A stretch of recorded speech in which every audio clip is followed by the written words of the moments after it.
बहुपद का शून्यक कहने का मतलब है कि किसी बहुपद में, जिसको हम px से सूचित करते हैं, व्यक्त करते हैं बहुपद को, तो वही कहा कि किसी बहुपद px में चर x का वह वास्तविक मान जिसे बहुपद में रखने पर पूरे बहुपद का मान क्या हो जाए, शून्य हो जाए, तो हम उस मान को, जिसको रखे हैं, तो हम उस मान को उस बहुपद का शून्यक कहते हैं। अब इसको एक उदाहरण से समझेंगे।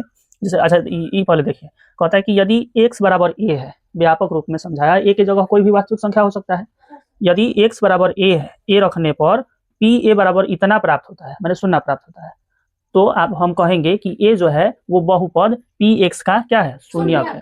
जैसे यहाँ उदाहरण है, जैसे px बराबर x घटाव 3, ये एक बहुपद है, ये एक बहुपद है और बहुपद को हम px से सूचित करते हैं, तो इसलिए कहा कि px बराबर x घटाव 3 एक बहुपद हो गया। अब कहता है कि यदि x बराबर हम 3 रखें तो इसका मान क्या होगा। तो आप देखिए x बराबर x बराबर यहाँ 3 रख रहे हैं, यहाँ बताएंगे अंदर में लिख के 3 रख रहे हैं, तो अब बताइए x की जगह 3 आएगा, माइनस है तो माइनस, और 3 तो है, तो 3 में से 3 जाएगा तो 0।